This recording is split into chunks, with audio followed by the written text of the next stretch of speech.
Yes. So we will start the class by chanting Mangalacharanam. Om Jnanatimirandasya Jnananjana Shalakaya Chakshurunmilitam Yena Tasmai Shri Gurave Namaha. Shri Chaitanya Manobhishtam Sthapitam Yena Bhutale Swayam Rupah Kadamahyam Dadati Swapadantikam. Vandeham Shri Guru Shri Vatapadakamalam Shri Guru Vaishnavamscha Shri Rupam Sagrajatam Sahagan Raghunathan Vitam Tam Sajivam Sadvaitam Savadhutam Parijana Sahitam Krishna Chaitanya Devam Shri Radha Krishna Padan Sahagana Lalita Shri Vishakhan Vitamshcha Jai Shri Krishna Chaitanya Prabhu Nityananda Shri Advaita Gadadhara Srivasadi Gaur Bhakta Vrinda Hare Krishna Hare Krishna Krishna Krishna Hare Hare Hare Rama Rama Rama Hare Hare.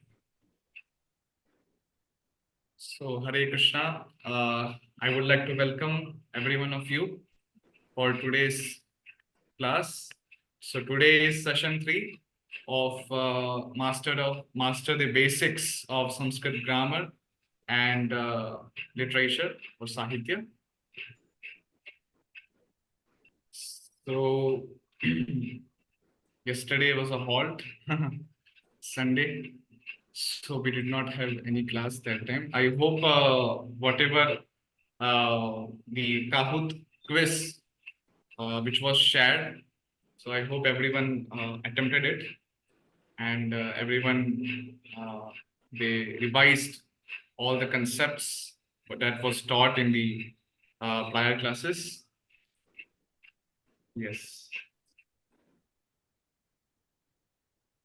So we can do like this. So every day, one devotee can chant the Prarthana prayers. Okay. So like today, one devotee, tomorrow another devotee, day after tomorrow another devotee, like that. So in that way, everyone can automatically memorize also these prayers. Yes. So today, Chaitanya Mangal Prabhu, you can chant the prayers. Yes, Prabhuji, can you hear me? Yes, yes. Okay. Hare Krishna. Om. Shuklam Varadharam Vishnum Sashivaranam Chaturbhujam Prasanna Vadanam Dhayite Sarvaiva Pasthanaye Saraswati Saraswati second. Sorry, Prabhuji. Saraswati Namastubhyam. Namastabhyam Varade Kamarupapina Kamarupini Yes. Kamarupini मी काय केलं तुम्हीच काही B बोलायचं sir माझं मलाच पडलं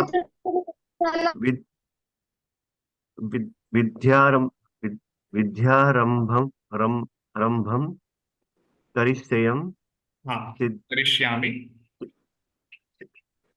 करिष्यामि Yes. सिद्धिर्भवतु मे सदा मे सदा Yes. यानी येना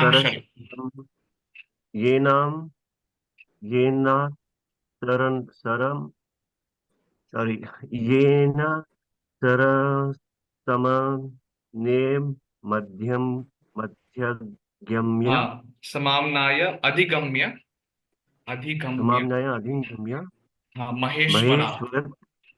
महेश्वरा क्रिस्तं व्याकरणं प्रोक्तं तस्मै पाणिनये नमः. The next two verses. Yes. I can't see Prabhuji. Okay. Yeah. Vyakaranam. Vakyakaram. Vararusyam. Asyakaram. Pratanjalim. Paninim. Tatukaranam. Se. Paranto. Smi. Munitrayam. Yes. Vagarathuviva संप्रक्तौ वाग्रत प्रतिपतये वा- वग्रपतिपतये जगते पितरौ वन्दे पवित्र वन्दे Parvati. Parvati परमेश्वरौ Om Shanti Shanti Shanti. Nice try, bro. Thank you very much. Yeah, you Yes, just have to, Prabhuji. if I'll you, do. I'll do better. I'll practice and I'll do yeah, better. you, if you practice, it will be much better. Yes, Prabhuji. That's the reason why I joined the class, Prabhuji. I was making a fool of myself when I was reading in Bhagavad Gita classes in evening. We have Yes, one bro. in Columbus. Oh. So I want to learn and impress them also. Not only them, I want to learn. I want to, understand each Yes. meaning of the word and be fluent and understand it because it's our culture, our literature. So I want to learn it. Yeah, yeah. Hare Krishna Babuji, thank you very much for the opportunity. I'll prepare. Well. Yeah. No problem.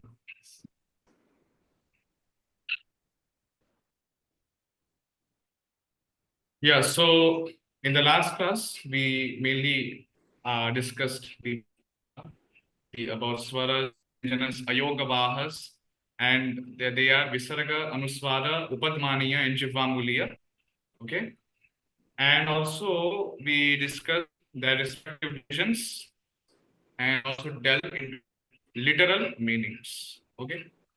In today's class, today's in the week we can see the second session. So today we will be discussing the articulation places of the varnas, of the swaras and the vyanjanas, and also the ayogavahas. Okay, and we will also discuss the gunitaksharas and samyuktaksharas.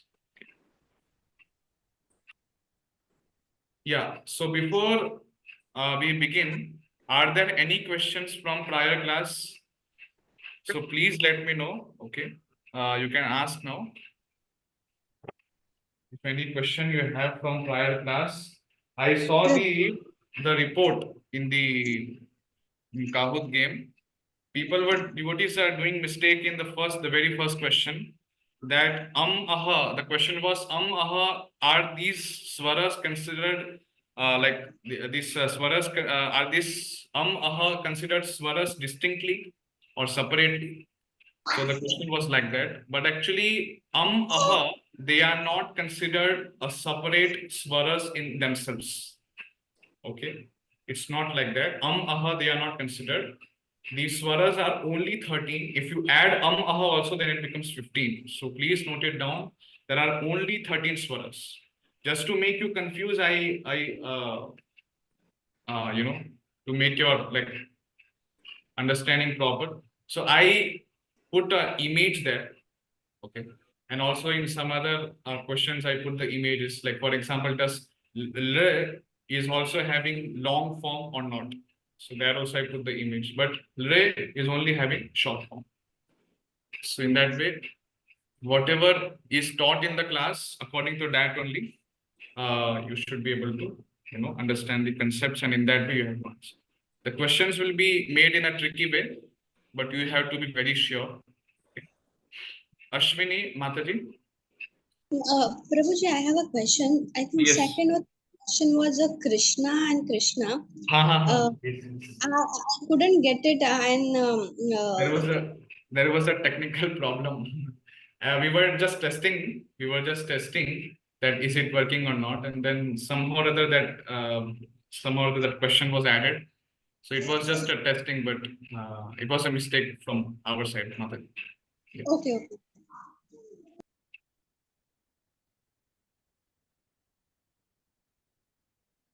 And very happy to know some devotees who have done. They have done very fantastic. So some 90, almost 90% everyone has got. And I congratulate Vasundhara Mataji. She scored full 100% in the quiz. Very nice. That's perfect. Okay. So Yes, so we will just get into the syllabus today. Before we begin the wonder that is Sanskrit, I will just try to share a shloka. Okay. So this is a shloka. Uh, this is a shloka written by uh, Rupa Goswami. Okay. So, and this unbelievable shloka of 32 syllables uses only one consonant and one vowel in the entire verse. So, what is the consonant? Yeah. And what is the vowel used? Ah. Okay. Through the help of only one consonant and one vowel, this whole shloka is being made. You see. And if you chant, these are 32 syllables. Ya, ya, ya, ya, ya, ya, ya, ya. Ya, ya, ya, ya, ya, ya, ya, ya. Then in that way, second line also. Okay, so there is nothing else than the consonant and the vowel. To enable the reader to understand this difficult verse, we give the anvaya or the arrangement of the words of the verse in their proper prose order. You see, by the help of the Sanskrit's vocabulary, which consists of 150 billion words, you can see by doing anvaya, we are actually through just this verse, we are glorifying the padukas, the sandals of the. Okay, so the by the help of sandhi and samasa, this meaning is found. The sandals or the paduka which adorn the Lord, which help in attainment of all that is good and auspicious, which give knowledge, which cause the desire of having the Lord as one's own, which remove all that is hostile, which have attained the Lord, which are used for going and coming from one place to another, by which all places of the world can be reached. These sandals are for Lord Vishnu. So this is the magic, this is the wonder of Sanskrit. Yeah. Rup Goswami has composed this verse in Chitra Kavitmani. Okay. Yes. Hare So we'll Krishna, get Prabhuji. into. Yes, Prabhu. So, I think last week, one of the student asked, I believe it's Shamlal Prabhuji. He wanted to know how do you pronounce the last alphabet of consonants. Out of 33, the last one. Ya, The Ra, last. La, Va, Te, Sha, Sa, Ha, Sha, Ana, Anaha, Rauti. The last alphabet, Prabhuji. Sha is there and Sha, then Sa and Ha. Okay. Ha. That is a one. Ha. And the last one is only found in the Vedas. So are you asking about that consonant which is found only in the Yes, Vedas? Prabhuji. So Yes, actually Prabhuji. it's pronounced from the chest. Okay, that word is pronounced. The air actually comes from the chest, and it's very heavy sound. Actually, it's a very heavy sound when we pronounce also that word. So much of air is blown out from the mouth. So it's like "ada," like that, "ada," Oh, "ada," like that we pronounce it, and it's a oh, very heavy sound that is found only in the okay. Vedas. So even in the for example, the ta varga, ta tha da tha na, in that da is there, da, but or da or dha is there, but in this one, it's very heavy sound actually, da, very heavy sound, and only the pure pronunciation you can find, because this to pronounce this letter Prabhu, it requires so much of practice.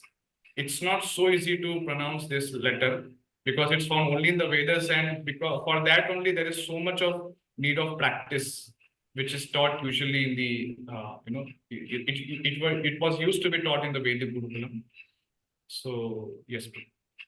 And it's Yes, almost Prabhuji. like Thank you. similar to Rada. Yes, Prabhu. Thank you, Prabhuji. Shameshwari Mataji.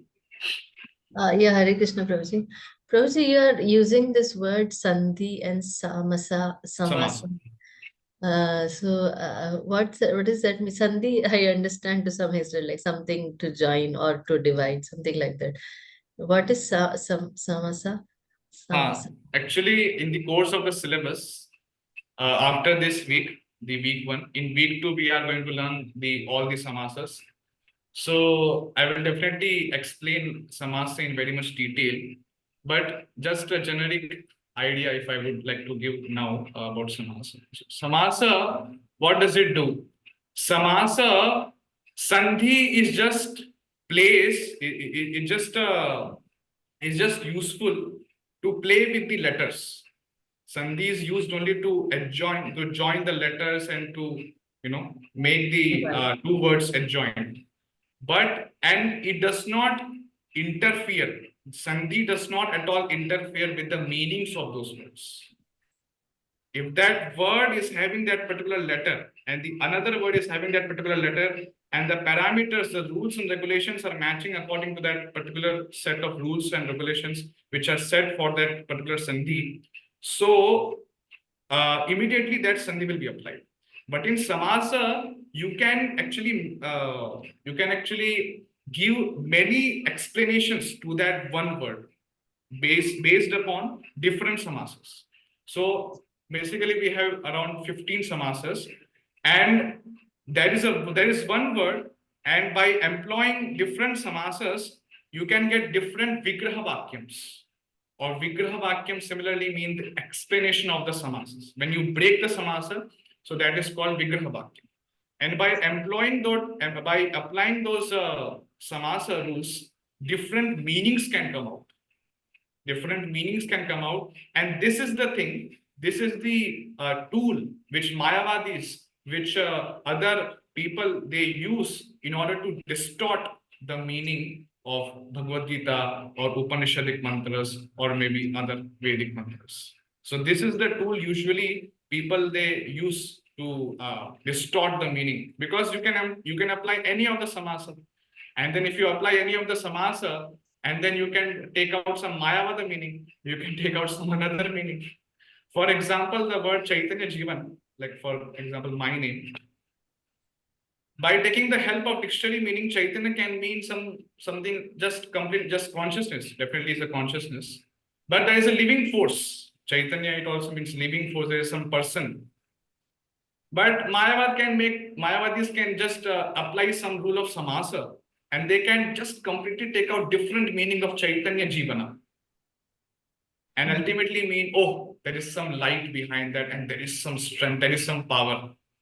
So ultimately, Chaitanya Jivana also means Brahman. So there is, who can be the life of living force? It's just completely Brahman. So this is the thing of samasa.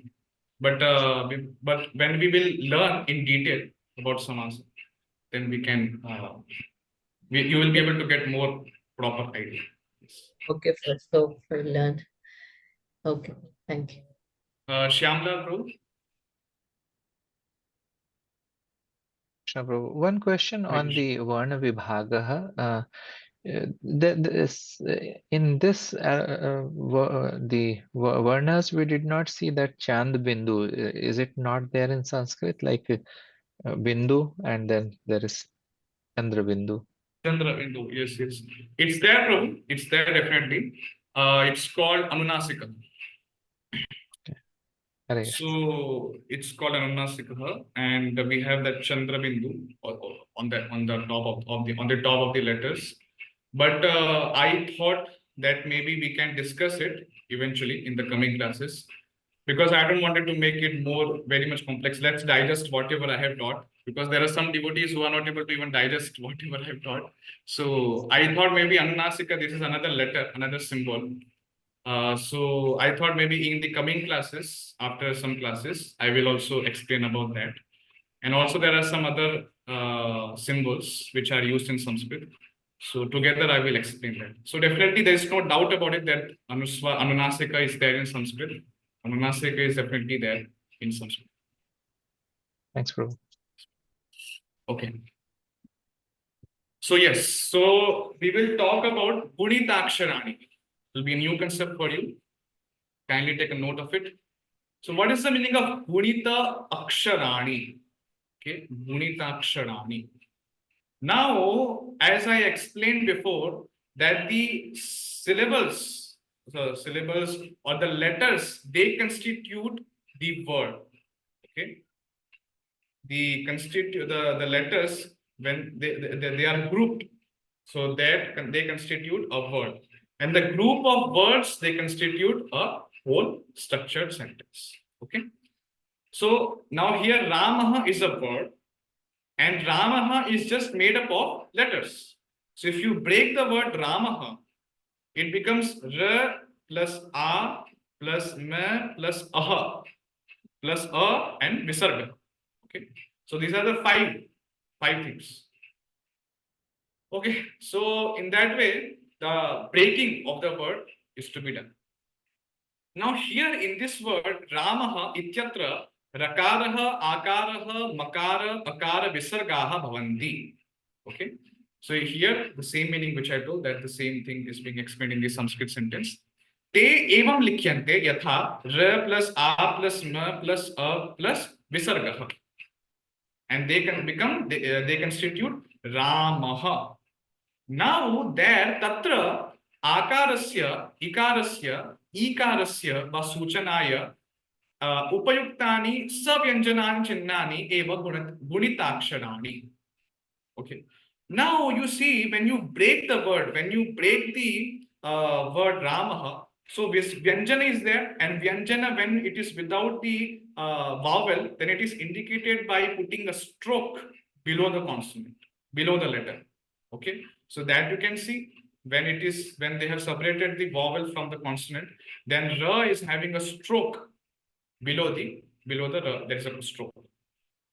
But when it is adjoined, when the letter A is joined with the Ra letter, then there is a chinna, or there is a symbol which is being applied. You see, there is a dandaha, there is a line. Okay, so there is a vertical line there. Okay, after the consonant, you see this one. Okay, so and when the akara, so here akara is there, but when a varna is there, when it is adjoined with the consonant, so the stroke below the vyanjana, it's removed. Okay, it's removed, and that means that a is already included in the consonant rakara. So the symbols which are being used to denote the different vowels which are adjoined to the consonants, those are called Gunitaksharani. Okay. For example, akaraha, ikaraha, or ikara, or take all the vowels which are joined with the consonants when they are made joint, then adequate symbols are actually written. Okay. Some symbols are written. For A, the vertical line is there. And for ikara, there is another symbol. For ikara, there is another symbol. Then for ukaraha, there is a symbol like a curve. Okay. Like there is a curve below the letter. So these symbols which you are able to see, which denotes the swaras which are adjoined with the consonants, they are called Gunitaksharani. Gunita means which are indicators of these swaras. Gunita means indicator, and Aksharani means the symbols or the letters. Okay. So Vyanjanam plus Swaraha, it becomes Gunitaksharam. Okay, Vyanjanam plus Swaraha, it becomes Gunitaksharam. When Vyanjana is having the Swara in itself, then it becomes a Gunitaksharam or Purnaksharam, we call it as. Now, Etan Shabdan Parishilayata. Kindly examine these words. Ramaha, Sita, Shivaha, Varanasi, Harihi, Guruhu. Okay. So these words, every word is having at least one vowel or more than one vowel is there in each of the words. Then only we are able to easily pronounce those words. So, ete shabdaha sarve varnanam samudaya. Now, what are the symbols of the Gunitaksharam? Okay, what are the symbols of the Gunitaksharam? So, the Swaraha Akar is there. So, for that there is no any chinna. But when the stroke below the consonant is removed, it automatically means it's a Purnaksharam in itself. Okay. It's a Purnaksharam. So Purnaksharam means because the consonant, they are called half varnas. They are not Purna. Because they are dependent on swaras, that's why they are half varnas. But when the swara is adjoined, then they become Purnaksharam. And to denote that Purnaksharam, there are symbols. Okay. So A, for A swara, what is the symbol? There is a vertical line. It becomes Ka. Okay. So Ka and then again Cha. Okay. Then Ikara is there. Okay. Then this is the sign to indicate Ikara when it is adjoined with the Vyanjana. So Ki and Chi. Then Dirgha Ikar. Then this is the sign. Then Ki and Chi. Okay, so this is the sign for Ikaraha. Then U Swaraha. Okay, this is the sign for that. Swaraha, Chinna, and it becomes U and then Chu. So U letter, when it is adjoined with the Vyanjanas, it becomes Ku and Chu. Then Dirgha Ukar. So it's the opposite of the Rasva Ukar. It becomes like that. Then it's called Ku and Chu. So this is Gunitaksharani. Okay, Purnaksharani. Then Re. Okay, so this is the sign, like arc sign. And Kra and Shri. Okay, then Re, okay, which is the Dirgha form, the long form of the Rasvarakar. So it is Kra and Shri. Okay, you just have to elongate. When Rasva is there, so you have to, the time in pronouncing those letters should be less than the Dirgha one. It should be very less. But when to pronounce the Dirgha forms, you have to elongate that sound for longer time. You just have to elongate.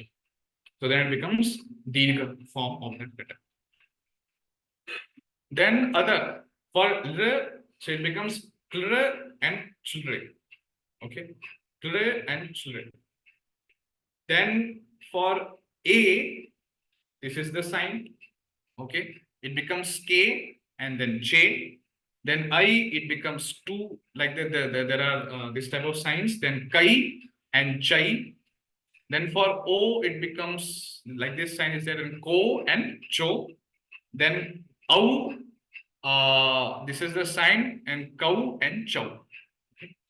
And then when the Visarga and the Anuswara, which are there, so in order to apply this to the Vyanjanas, we need to take help of the Swaras.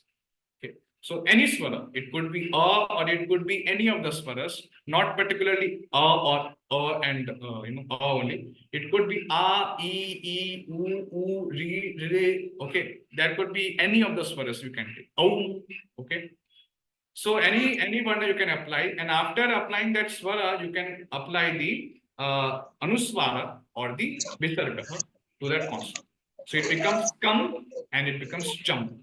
Then kaha and chah. So these are the things. These are the symbols of the Gunitaksharani. Hare Krishna Prabhu, here Yes. the last one, the kam and kaha, the Kaha. last one, where actually, because this first line actually denotes they are the swaras, and then we add a symbol to it, and then what the Vyanjan will come out. So if we look at from this table, last two are actually swara we are including. So when it comes to Gunitaksharani, there are 15 swara. Is my understanding right or wrong? See, in the Gunitaksharani Mataji, we don't have to include these swaras which I have put here. These 2 swaras which I have put. I have put because to indicate that the Anuswara and Visarga, they cannot be pronounced without the help of the swaras. So just to denote that only, just to indicate the dependency of Anuswara and Visarga, I have put the as an example because Kam, Cham and Kaha, Chaha is there. Okay. But in Gunitaksharani Mataji, there are 15. There are 15 Gunitaksharas. A, E, U, Re, then A, I, O, then Anuswara and Visarga. So in that way, there are 15 Gunitaksharas. Okay. Yes. You can see now here, for example, we have taken this K letter. So kamalam. So a is included in the letter Vyanjan ka. So kamalam. Then a becomes ka gadam or the paper. Then e kiranaha. Then e kiraha. Then ukaraha. Then ukaraha. Ku, then kupaha. Rikar krimihi. Then then re krikaraha. Then re, it becomes kliptaha. Then a, it becomes k and it becomes keshaha. You can find. Then I becomes kai. Then kailasaha.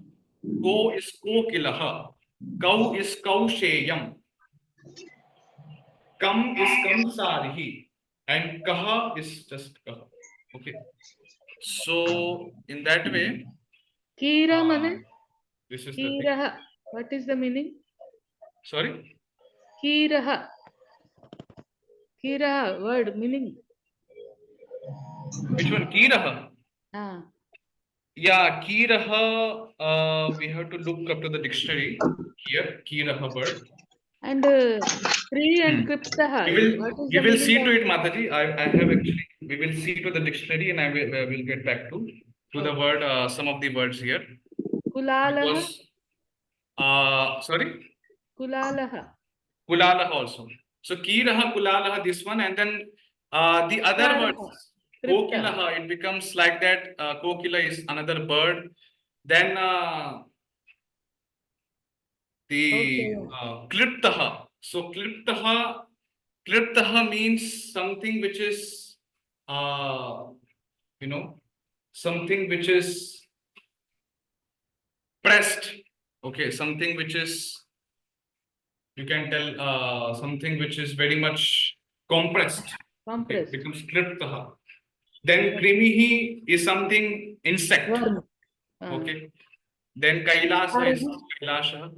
Then Kailasha. Okay. Then that is Kiranaha. Kiranaha is the race. Kagada means the paper.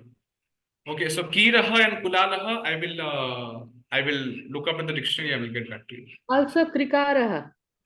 Krikara is just simple, Mataji. Krikara is nothing. There is no word like that. Krikara is simply the way to pronounce the letter. Okay. Sometimes karaha is the word is used in order to pronounce those words. So krikara is not a word, but it's just karaha is being applied to the swara kre. Kansarihi. Kamsarihi is simple. Kamsa plus arihi becomes kamsarihi. That is the enemy of Kamsa or Krishna. Kausheyam. Kausheyam. Kausheyam. Yes. I have to look up the dictionary. Okay. Kausheyam. Yes. I will see to it. Yes. Okay. Thank you.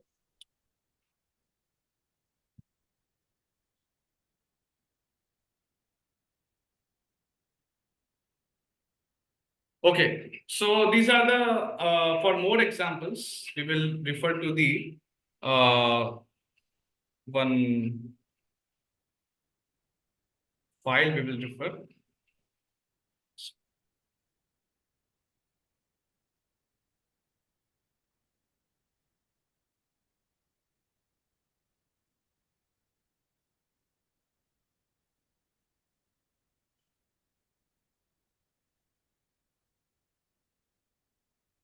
Okay, so this file I will share in the WhatsApp group and you can definitely practice. So these are the Gunitaksharas. Kamalam, Kalaha, Kiritaha, Kiraha, Kutiraha, Kupaha, Krishakaha, Keshaha, Kailasaha, Kolahalaha, Kaushalam. And so yeah, here I think, yeah, Kiraha means parrot. Correct. Kiraha means parrot. And Kaushala means skill. Okay. So this is the thing. Khakaha, then Sakha, Akhilam, Puraha, Khelanam, Nakaha. Okay, so in that way, all the Vyanjanas, so they are the examples of those Vyanjanas which are there in the words. So they are given in this whole file. I will share with you and you can practice. Okay. Prabhuji, quick question. Yes, Prabhu. So if you go back to the previous slide where you were showing a, kha, and you were deriving words out of it, that Uma, yeah, here, Uma Mataji. So Kesari. So are you giving an example of those words, Prabhuji, using these letters? Is that No example, no, just example means just simply I want to explain the concept of Gunitaksharana and how that yes, Gunitaksharana is Prabhuji? included in that word. So simply that, nothing else. So the first one on the right, Kamale, Kamalamini, Kamalam. Kamalam. So Ka, Kamalam, yes. A, and Ku, right? It's a combination of those three consonants, Prabhuji? No, simply Ka, there is only two. Ka, Ka, and Vyanjana is there. And there is Aswarna, Aswara. So Vyanjana Ka is Aswara, there and then A is there. So when you add this Kamalam. Vyanjana with the Aswara, it becomes Ka. Then when you add this Okay, Vyanjana with the Swara A, it becomes Ka. Ha. And then we add this Janjana with E, it becomes Ki. Ki. Yes. So this is the symbol which are being used now. So this whole is Okay, yes, called yes, Prabhuji. Gunitaksharas. A, I, E, U, U, E, I, La, So these are Li, all Li, called O, Gunitaksharas. Au. Oh, yes, yes, yes, Prabhuji. Now I'm following you. Now I'm following you. Um, yeah, so the blue ones here, right? A, E, U, U. Yes. The blue ones, correct. Um, the blue ones. Here So the could you? Karaha should not be taken. Just I don't know. Mistake is there. Okay. Only Kri should be So taken. could you? Only Kri. What are the three? How do you pronounce the three, Prabhuji? Before La, A, O, Au, Aha. So A, E, Ko, U, Kau, U. Ki. Ka, Ki, Ku, Kr, Kr, Ke, I, Ko, Kau, Kam, Kaha. How come Kaha? Yes. Okay, Kam, got Ko, it. Kau, Kam, Kaha. How come Kaha? Thank you, Prabhuji. Okay, so I will share this link and you can definitely refer to the examples. Okay. Yes. Now we will get into the Samyuktaksharas. Okay. So until now we discussed Gunitaksharas. Now we will get into the Samyuktaksharas. For example, Sanskrit. Okay, the Anuswara which is there, it is pronounced as Makara. Nasal sound is there. Sanskritam. Prabhuji, two people have their hands up. It looks like they have questions. I will take to them. Yes. I, I think you Shastram, guys then need to. Sadma. You guys need to. Okay, then Yeah. which are the sounds these words are made of? Okay, so here the sounds which are there, the word is there. So there are some sounds which are clustered. Okay, there are some clustered of the vyanjanas or the consonants. For example, sk. Okay, so ska is there. This ska, sa is a vyanjana, ka is also vyanjana. And the swara is not there between both vyanjanas.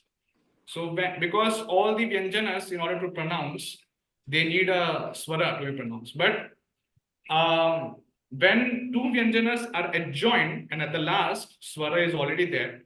Okay. So that vyanjana which are there and there is no swara between that. So that is called Samyuktakshara. So Samyuktakshara means Vyanjana plus Vyanjana. Okay, Vyanjana plus Vyanjana becomes Samyuktakshara. Now, ete shabdaha Vyanjananam samudayah. So the Samyuktaksharas are having clustered Vyanjanas. Okay, they are having clustered Vyanjanas. So, for example, when we pronounce the Samyuktakshara, we can know the sounds clearly. Sound of the first letter plus sound of the second letter. Letter means Vyanjana. Okay, Vyanjana letter only. However, at the script level, when we write it, we need to have a lot of practice for reading and writing, and we have to get our spellings right. Hence, we have come up with certain types to understand these. Okay. So the Samyuktaksharas, they have been actually divided in 5. Okay, they are being divided into 5 based on the writings, based on the script. So they have been divided into 5 different types. So the first type of Samyuktakshara is the most common. In this, the first consonant of the combination is written in the half. Okay, the first consonant is there and another consonant is there, and in between there is no swara. Then it becomes Samyuktakshara. And the first type of Samyuktakshara which is being written, so it's written, the first consonant is written in half when it's in the combination. For example, Vak Patuta. Okay, Vak Patuta. So Vak Patuta means one who is expert in speech. Like Hanuman was very expert in speech. That is mentioned in Sundarkand of Ramayana. So if you see in this Udharana, this example, the first letter, the first Vyanjana is Ka. And after the letter Ka, there is no Swara. Only Vyanjana is there. Okay, so then it becomes P. Okay, it becomes P. And after applying the Swara, it becomes Kpa. P.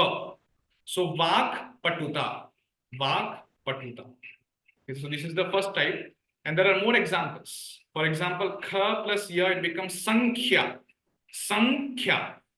Then Pucham. Then Jyotihi. Sadhyam. Kandukam. Saptaha. Amba. Shenaha. Then Pustakam. Okay. So in that way, these are some of the examples where you can see the first Vyanjana is actually written in the half. Okay, it's written in the half. So these are the first type of Samyuktaksharas. Now, what is the second type of Samyuktaksharas? In the second type of Samyuktakshara, the second consonant is written below the first consonant. For example, Ng is there, the fifth letter of the Ka Varga, and the second consonant is Ka. Okay, so it becomes Ang or Lanka.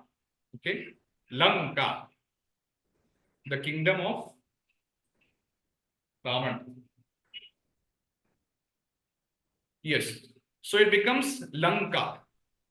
Okay, and the first consonant is written fully, and the second consonant is written below the first consonant. So this is the second type of Samyuktakshara written.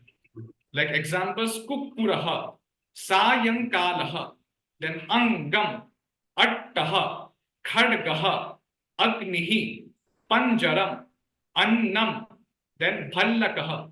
So you can see all the Vyanjanas are written, the second Vyanjana is written below the first Vyanjana. Okay. So this is the second type of Samyuktakshara. Then what is the third type of Samyuktakshara? In this type of Samyuktaksharas, the second consonant is placed in some irregular position with respect to the first consonant, and its shape may be slightly changed.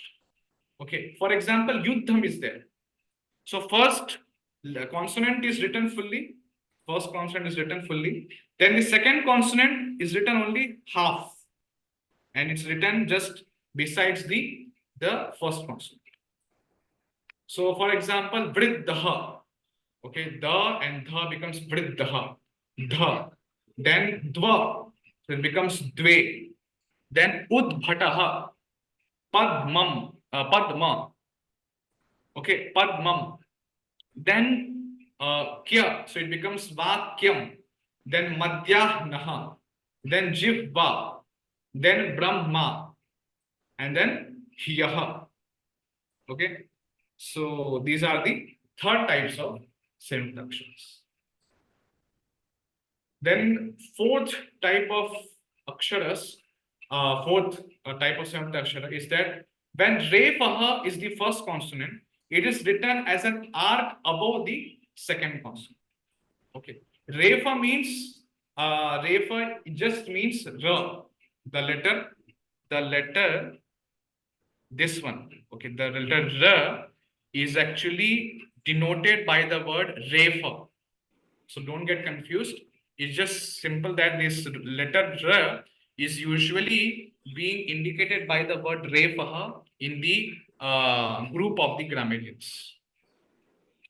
So when R is there and afterwards the second consonant is there, so it is written like that. On the second consonant, on the above the second consonant, it is written as an arc. Okay, arc, arkaha. Okay. Examples: tarkaha, sarpaha, kardanam, ardham, vakraha, madraha, ushtraha, and randraha. Okay, so these are the fourth type of Samyuktakshara.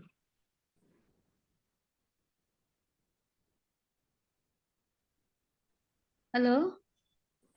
Yes. Refa are written in two varieties. No, one is Yes, Mataji, I am getting into it. One second. So Samyuktaksharam, in that there is another type.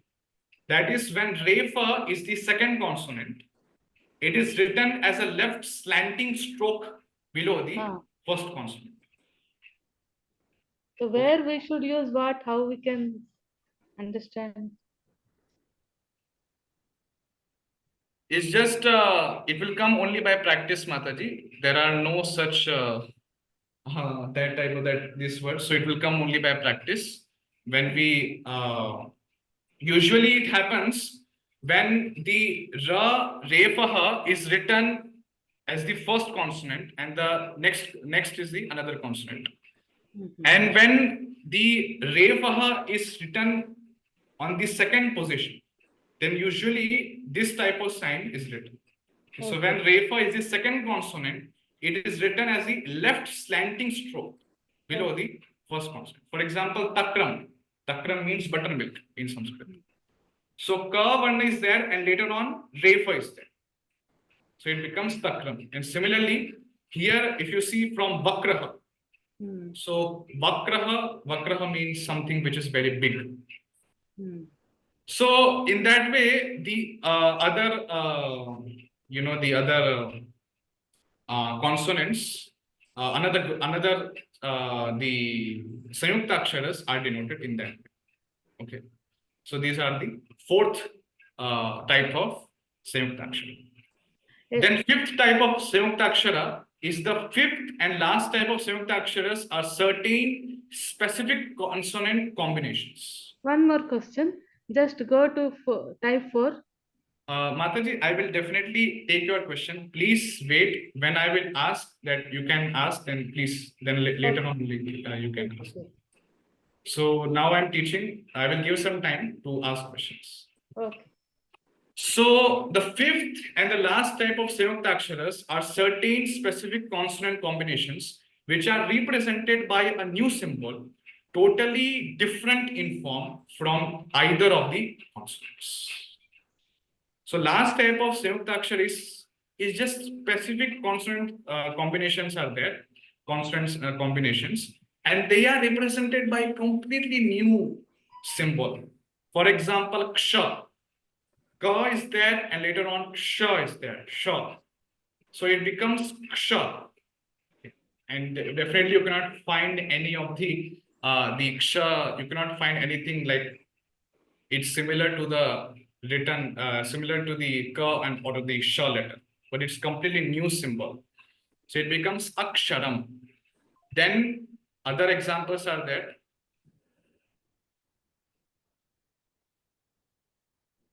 Shvaha, aksharam, netram, suktam, then paschat, uddeshaha, shriman,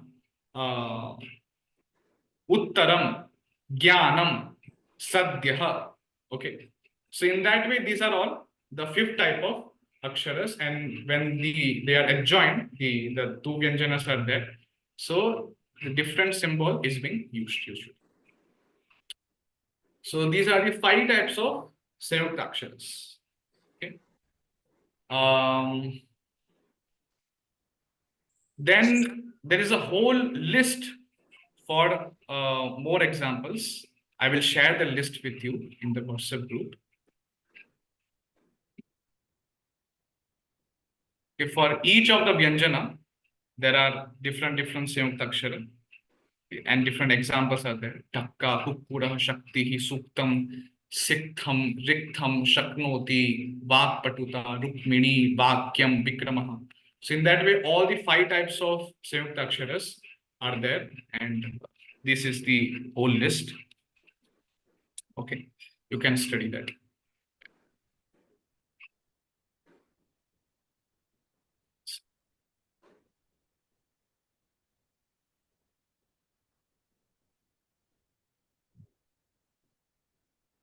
Yes. Yeah, now you can ask questions. Ashwini Mataji, yes. Prabhu, can you go back to the type 5? I just want to see the examples. Example Because, of which one? Samyuktakshara? so I just Prabhu here, yeah, go back. Just one slide back. That's it.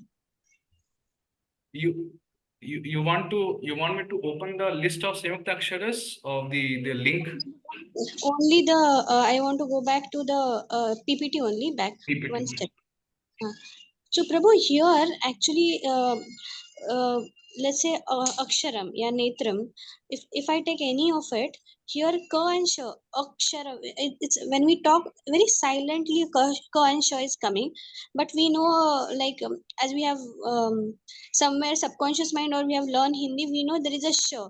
So this kind of a thing, how it will be useful for us when we are reading or writing. I want to know that, because when they will write or when we'll read, is there a difference? Because they will write show only, right? Like Correct. netram. So we always, it will come with ta and ra will come, tra will come. Correct.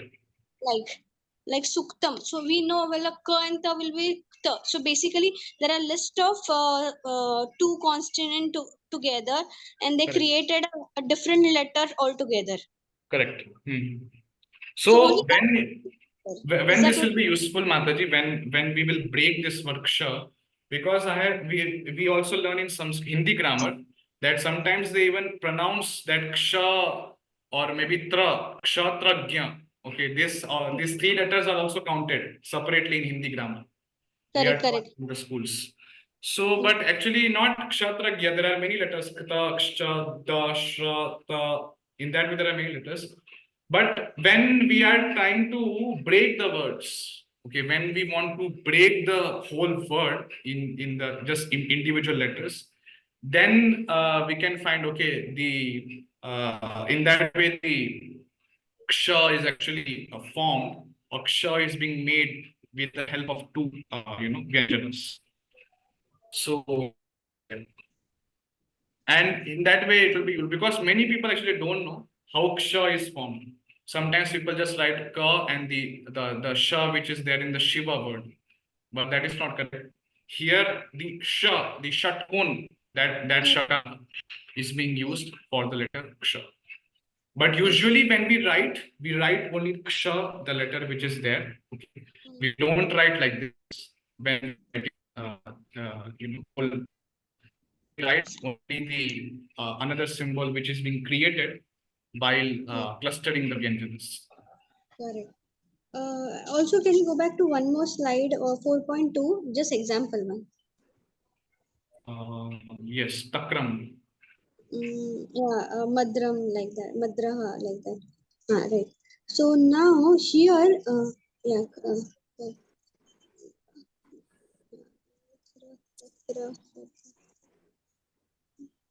Can you just explain this again one more time? I actually, because they are almost similar, the 4.1 and 4.2. No, Mata, they are similar. One second. How can I differentiate whether I have to put, I have to. See, Madhuri, this is the parameter. When the first, see, there are 2 things. Samyuktakshara is actually made, actually it's usually made up of 2 vyanjanas or with the cluster of 3 vyanjanas. Okay, it could be 3 vyanjanas also. But sometimes there is a word katsnyam. So ra, ta, and sa. So in that way, 3, 4, 4, even 3 or 4, even sometimes Vyanjanas are adjoined.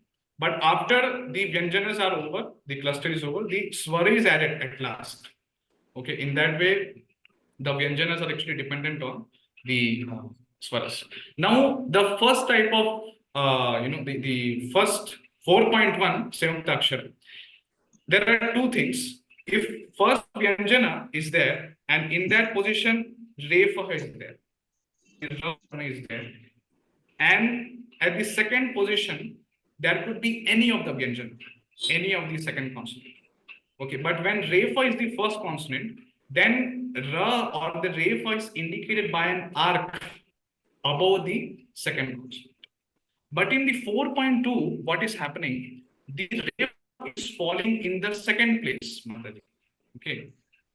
4.1, the Refa was falling in the first position, but in 4.2, Refa is falling in the second position.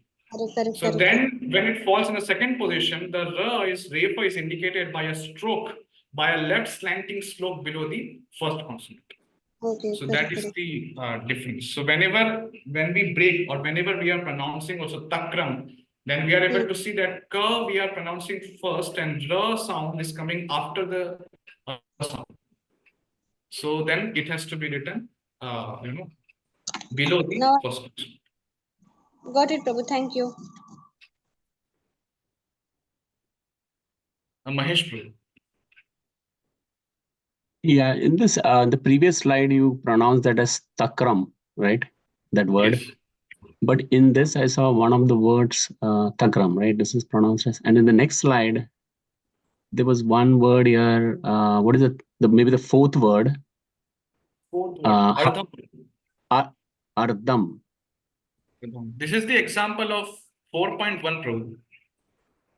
Yeah, examples of I thought it was pronounced slightly different than what you pronounced in the first slide. Ardha, correct. So it's ardham. Ardham. Yes. So first there is refa, and then there is vyanjana. Any of the vyanjana. But so like the third one, how do you pronounce that? Which one? The third one on the slide. Third one, kardanam. Kardanam.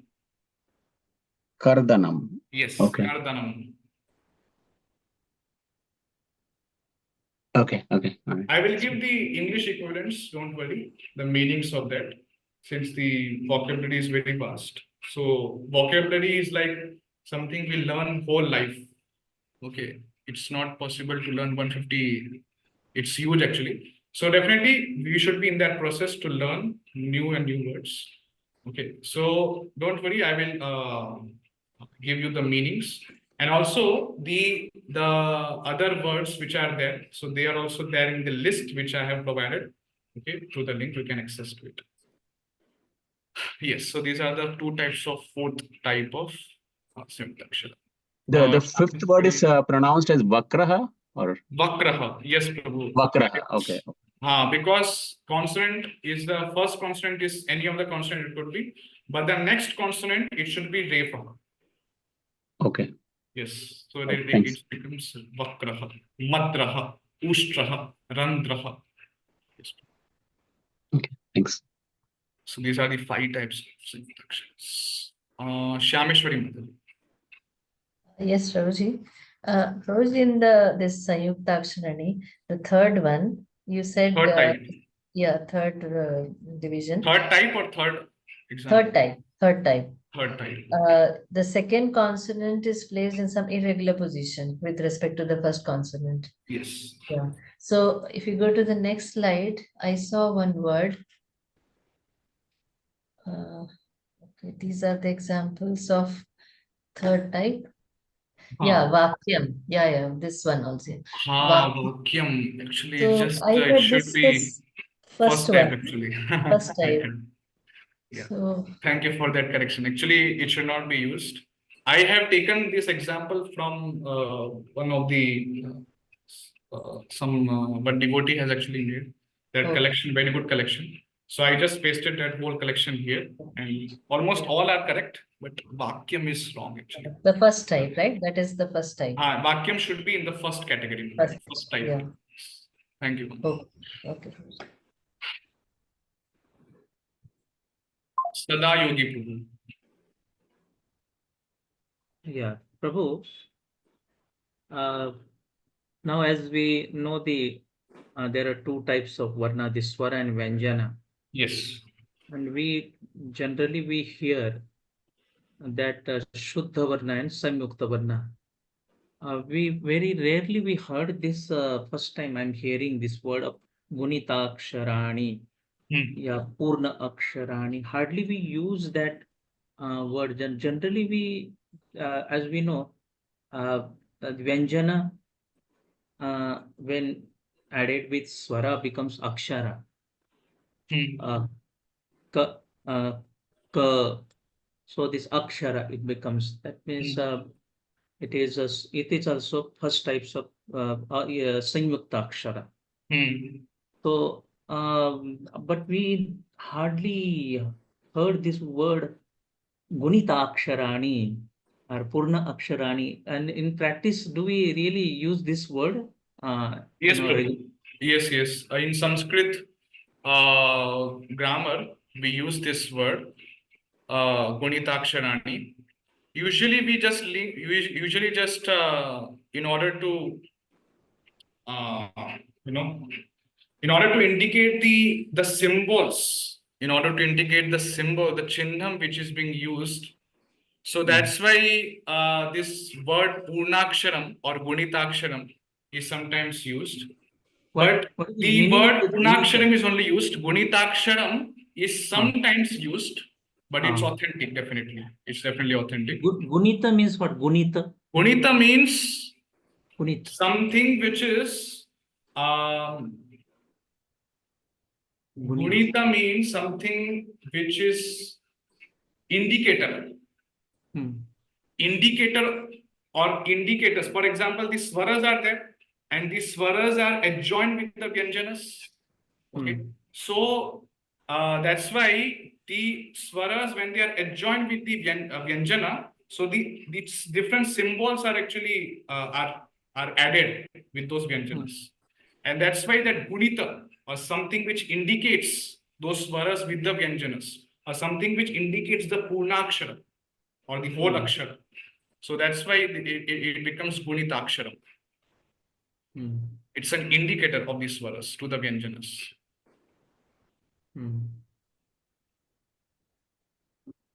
Yeah. Yes, bro. Thank you.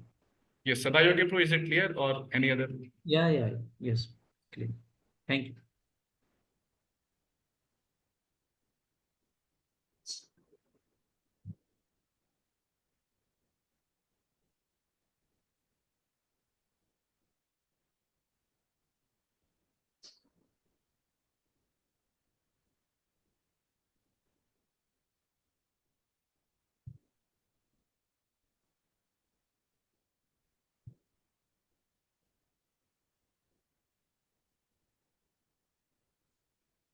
Okay.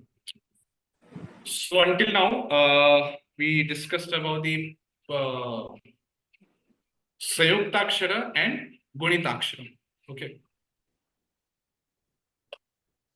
Yes.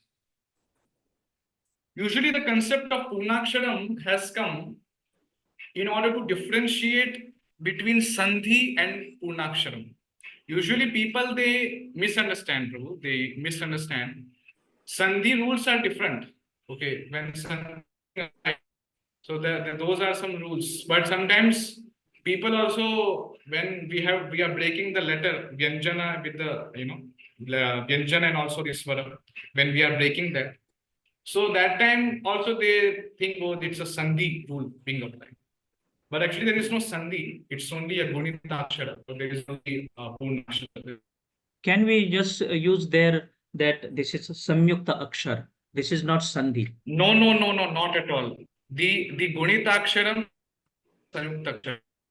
Samyuktaksharam concept is different. Vyanjana plus Vyanjana. But Gunitaksharam, it's not. Aksharam, Vyanjana plus Swara. So Purnakshara, Gunitaksharam. You can see here. Plus Svara becomes Gunitaksharam.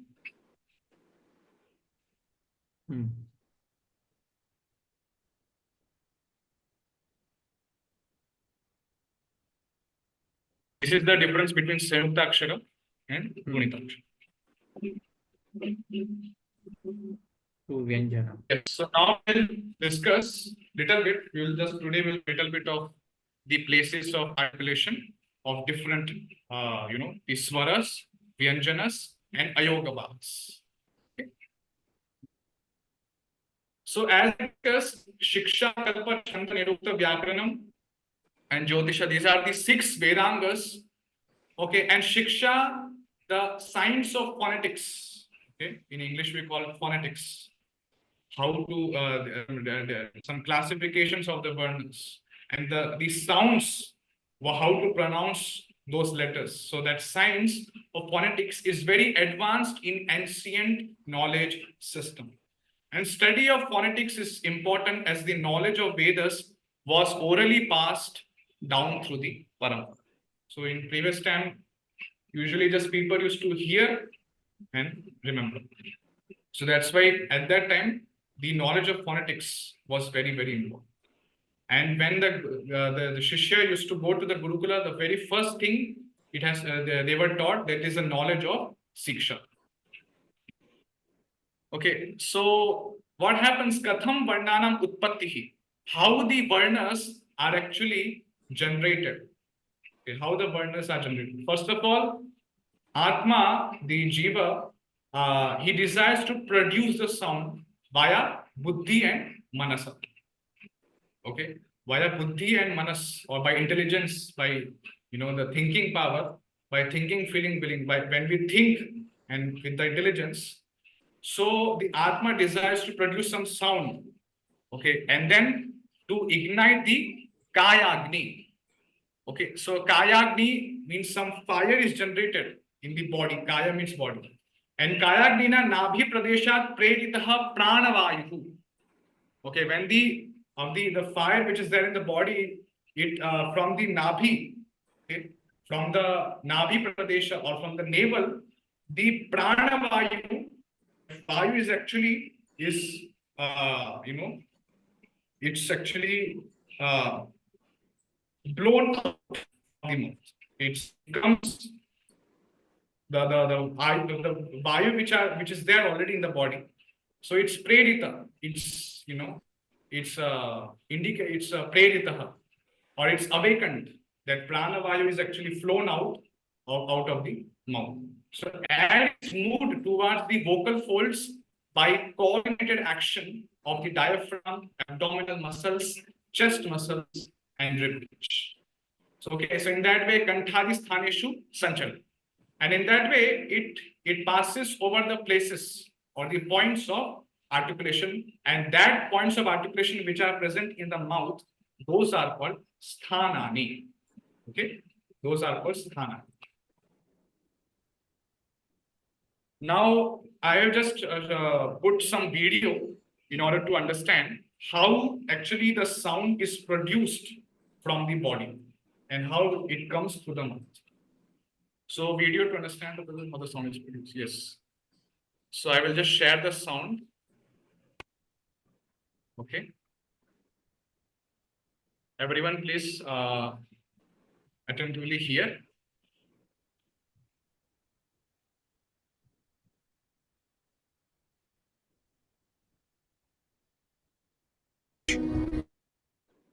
Before we get into more detail about how voice and speech are produced, let's explore how we breathe. The first step is taking air into the lungs. The large dome-shaped muscle called the diaphragm, which is located directly below the lungs, contracts and expands vertically, lifting the rib cage and allowing the lungs to fill with air. After the lungs bring oxygen into the body, they remove carbon dioxide through breathing out. When breathing out, the diaphragm and rib cage return to their resting positions, forcing the air out of the lungs. How do we produce voice? There are several parts of the body that play a role in voice production. Vocal folds are two bands of tissue that are positioned opposite each other in the larynx. The larynx is located between the base of the tongue and the top of the passageway to the lungs, known as the trachea. When you are not speaking, the vocal folds are open so that you can breathe. Voice is generated by airflow from the lungs. When it's time to speak, the pressure below the larynx increases until it blows the vocal folds apart. Hello. Hello. The vocal folds are first forced apart at the bottom, followed by the top, and air is forced through the very narrow opening.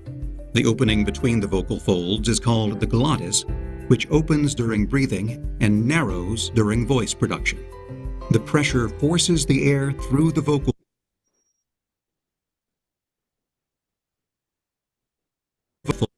folds, which creates a suction as we exhale.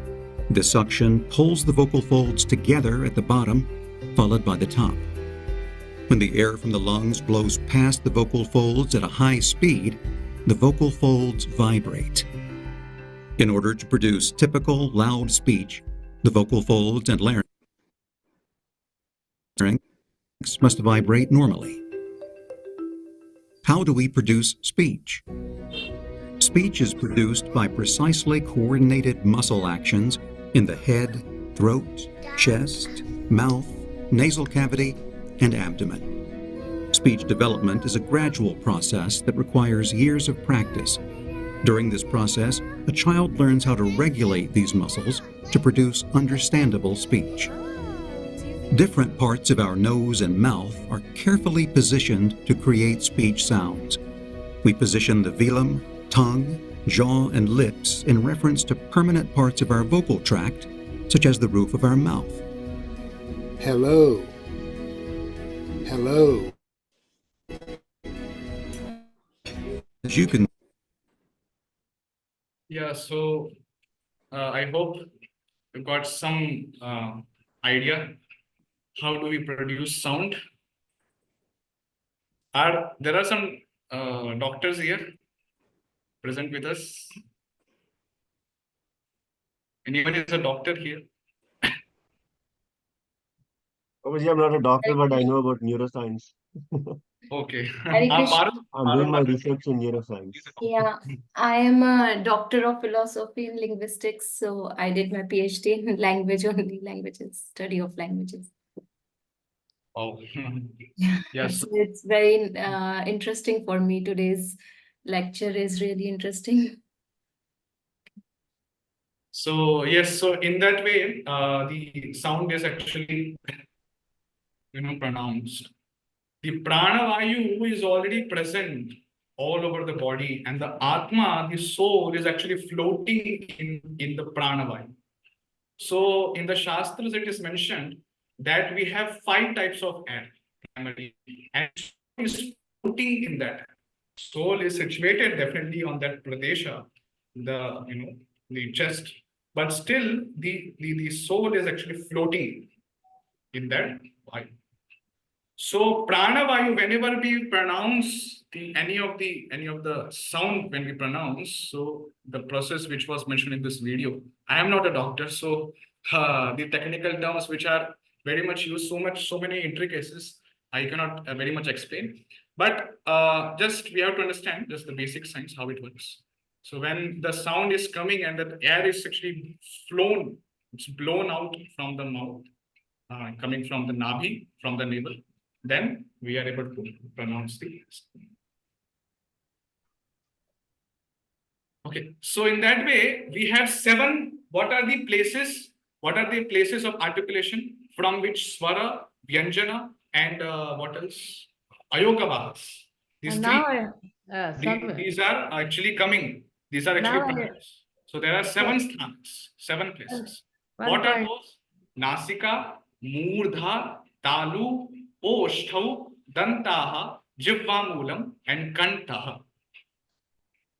Okay, so in English, these are the equivalents. Nasika means nasal cavity, okay, Nasika. Then Murdha, Murdha, that is oral cavity. Okay, then Talu is palate. Then Oshtav is the lips. Okay, Oshtav is the lips. And Dantaha, they are the teeth. Okay, they are the teeth. I don't know where it is mentioned here. Jaw is mentioned anyway. Then Jivvamulam. So Jivvamulam is usually, I think it's epiglottis. Okay, that is considered to be epiglottis or pharynx. There only it is. It's called Jivvamulam, and Kantaha is also in that position, in that place. Okay, so in that way, these are the 7 sthanas. In Sanskrit, these are the 7 names. Okay. Now, these are the thing. Edge of the tongue. Jivamulam, that is edge of the tongue. Kantaha, that is throat. Talu is soft palate. Dantaha, teeth. Oshtav, lips. Murdha, hard palate. And Nasika is nasal. So this is the. So these are the 7 places of articulation. Now, which varna is pronounced from which place? Okay, that we will discuss tomorrow. Okay, it's a huge thing. So many swaras and so many vyanjanas, they are pronounced from which place of articulation. We will discuss in the next class. Already it is 8:20. If there are no questions, maybe I can take something. But if there are some questions, then I will take a hold. It should not be very much like going out of head. It should not be overload. But how much ever you can digest in one class, you can that much only we can just go slow, no problem. Yes, Uma Mataji. Now I understood. Yes. Very good video. First time I have seen, and more clarity I got about sound production in our body. Yes, Mataji. And in Indians only, we have that capacity to utter with clarity the every voice, every vyanjan swar. Correct. In other countries, their accent is different compared to our accent. Correct. Because we have that much clarity. Our practice of pranayam and all these things help in producing clarity in voice. Correct.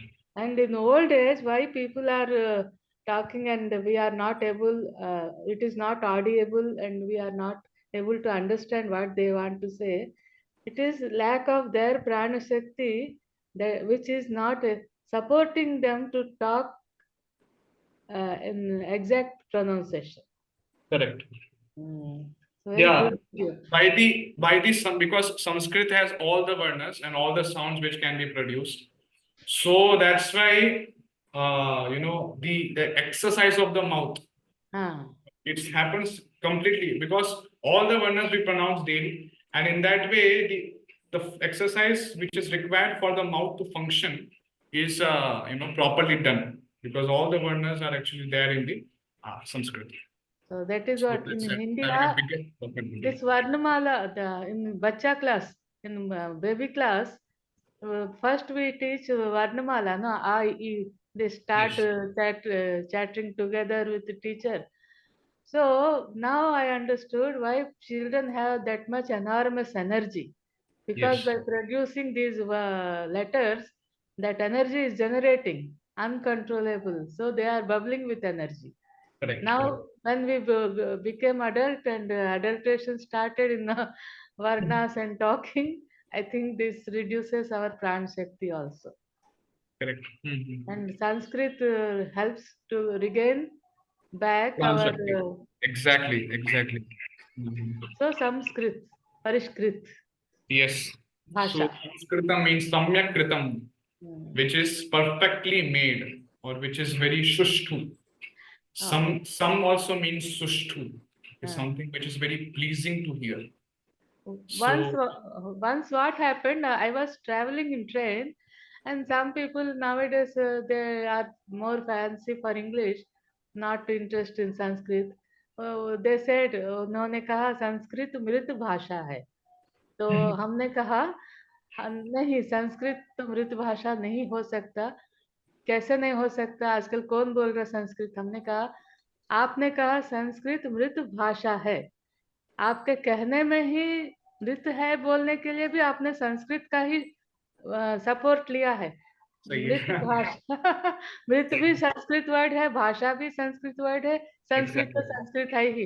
तो उसको मृत आपने कैसे बनाया? मृत को भी सजीव कर दिया बोल के। इसके द्वारा आप बता दो कि उसका जागरण हाँ, ऑलरेडी है।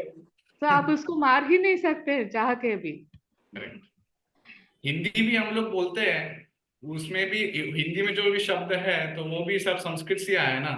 हम लोग जो भी शब्द बोलते हैं, इवन यदि मान लीजिए हम लोग यदि, जैसे यदि, यदि जो वर्ड है वो संस्कृत में है, और दूसरे भी हम लोग बहुत कुछ एक्चुअली उर्दू वर्ड लेते हैं, तो इसीलिए थोड़ा सा उसमें ऐसा लगता है। लेकिन हिंदी में भी बहुत सारे 60-70% सब कुछ संस्कृत का ही वर्ड्स है।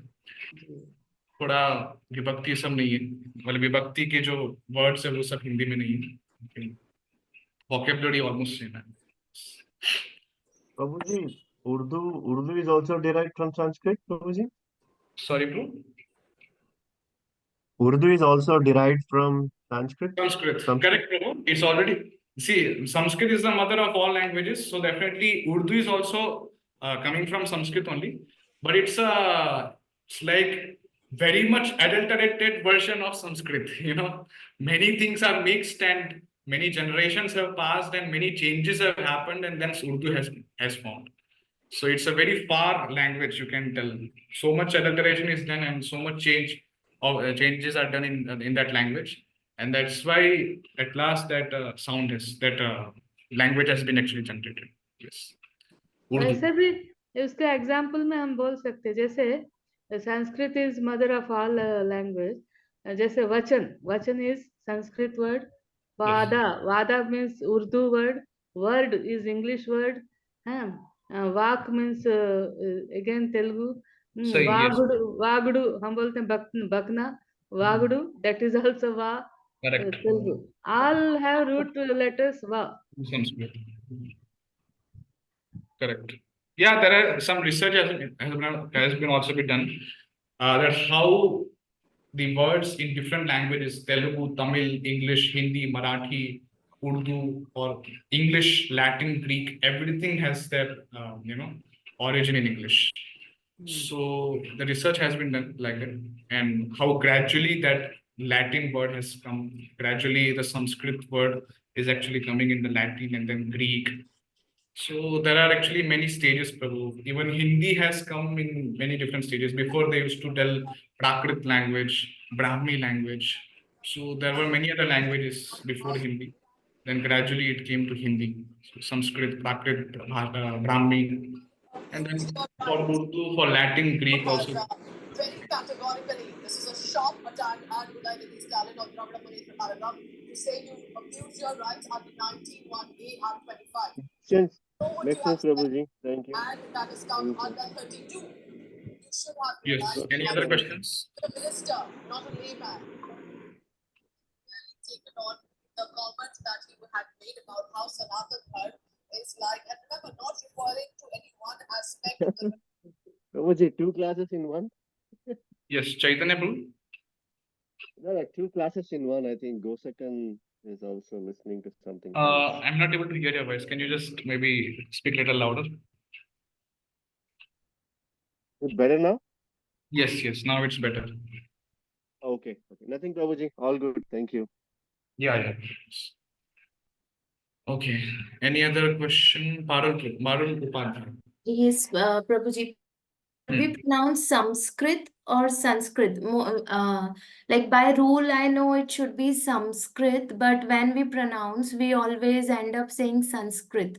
Yes. Instead of M, we are using N.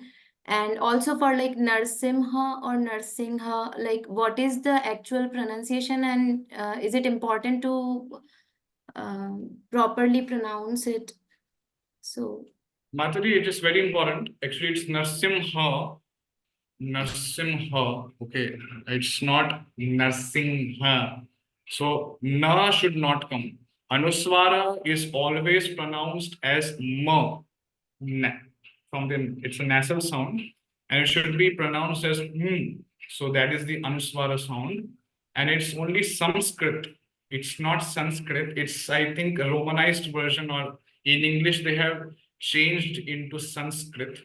and there is some confusion between how to pronounce that Anuswara letter. So that's why that this type of thing has come, that some people pronounce it as Sanskrit.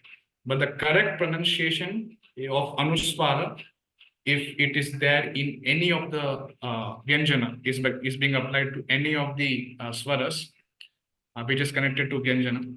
So it should be always pronounced as or Makara sound. So it's Narasimha, it's Sanskrit. Yes. Okay, Prabhuji, thank you so much.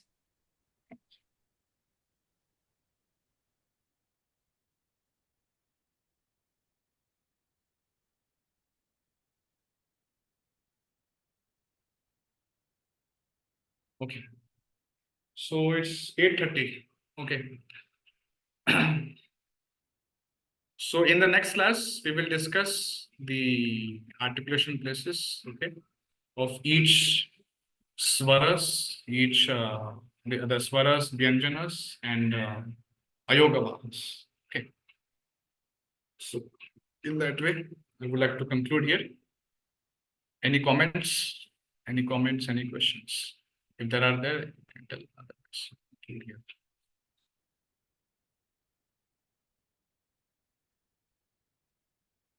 Prabhuji, the Kahoot, okay. Kahoot Yes, quiz Chaitanya is Prabhu. the Kahoot quiz is every week or Good as evening, needed? everyone. Hi, Vijayji.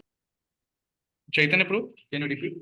Yeah, the quiz, Prabhuji, the Kahoot quiz is Yes. for is every week, once a week, or is it like as needed?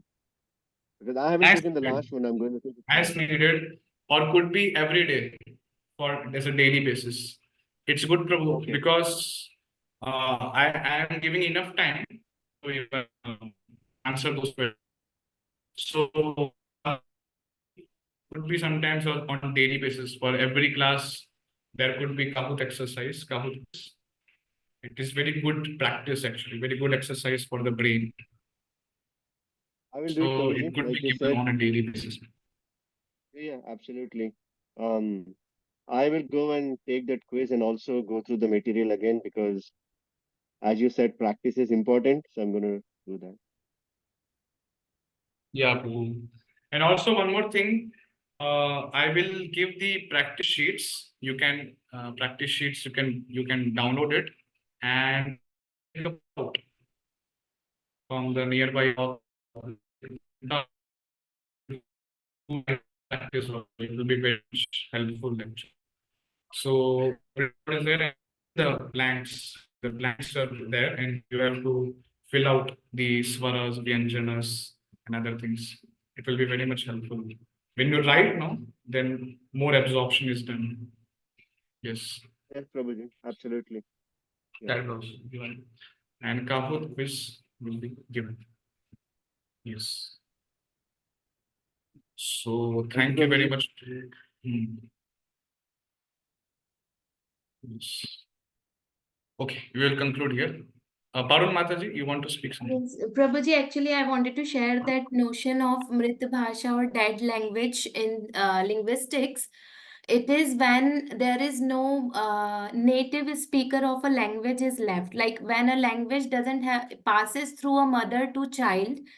For example, if I speak Hindi, then if I talk to the first language of my child is Hindi because I have spoken Hindi to him.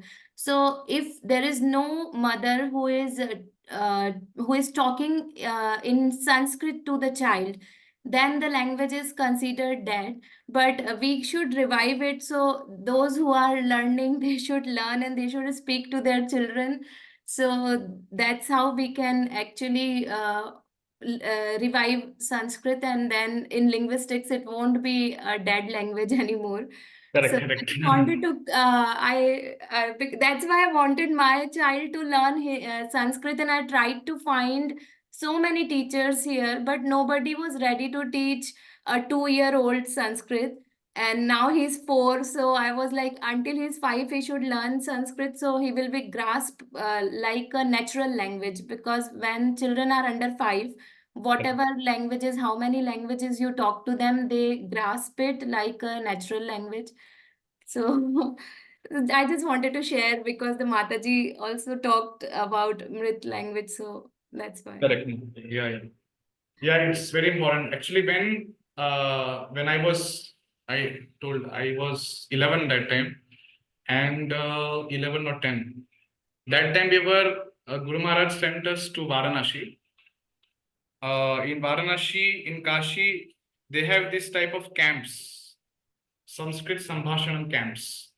And they give us stepping stone for us to actually converse in Sanskrit.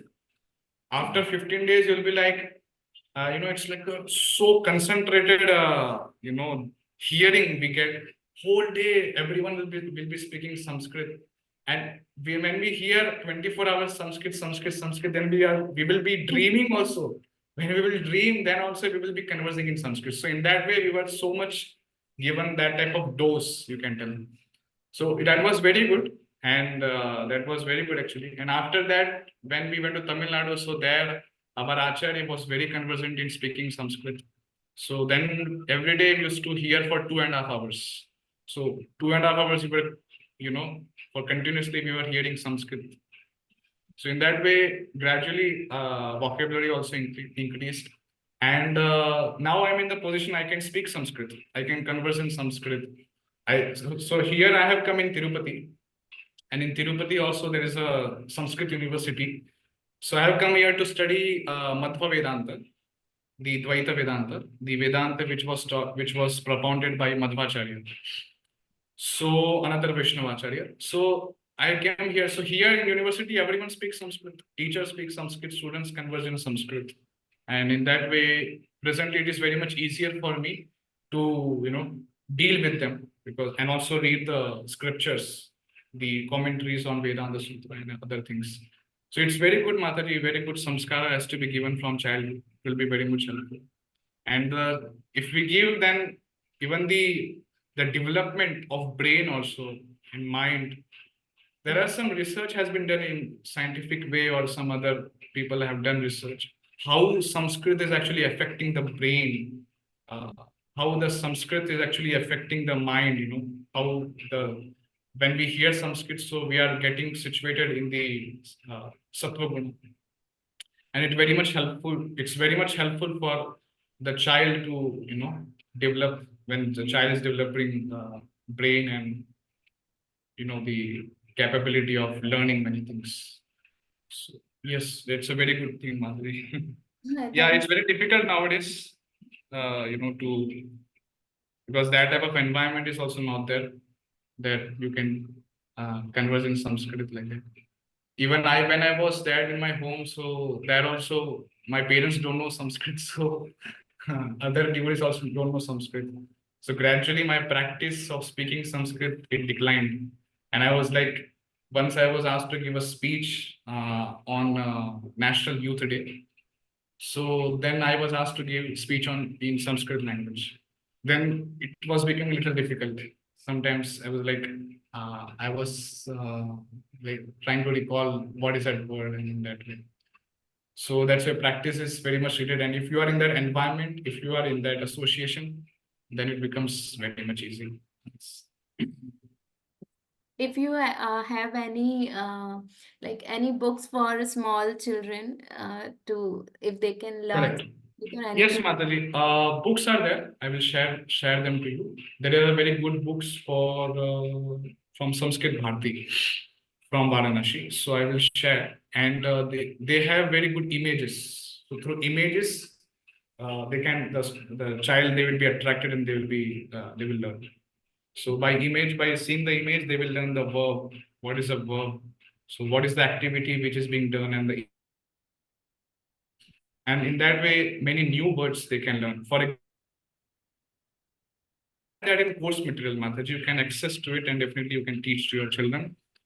In the course material, you can find there is a book called Vocabulary Builder. I have included that.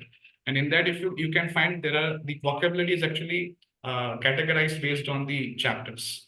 So Pakshi Vargaha, then some other Pashu Vargaha, then some other word. So in that way, the photos are given and the names for that things, for that living entities, for that animals, for some objects. So those are also given.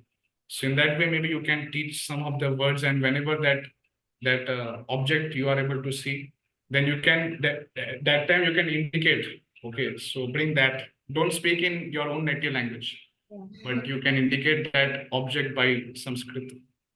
Yeah. So it will also be. Thank you so much, Prabhuji. Thank you. Prabhuji, Yes, Sadayogi. while teaching, you are generally using the English words like consonants and the vowel. Yes. We are habituated to hear the swara, vyanjana, and such.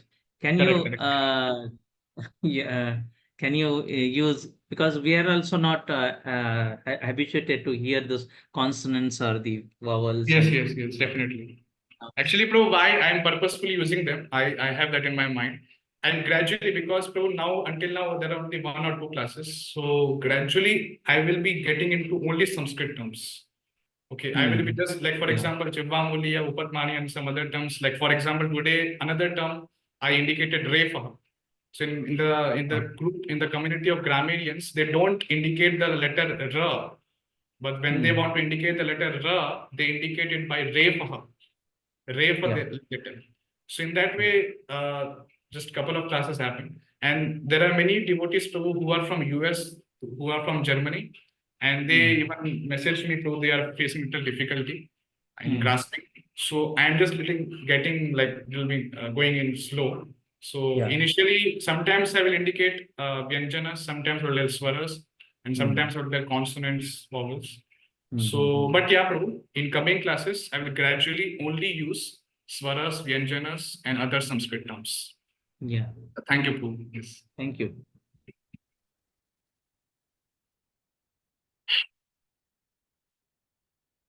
Okay. So we'll conclude here. Pancha kalpatarubhyascha kripa sindubhya evacha patitanam pavanibhyo vaishnavebhyo namo namaha. Srila Prabhupada ki jai. Hare Krishna. Hare Krishna. Hare Krishna.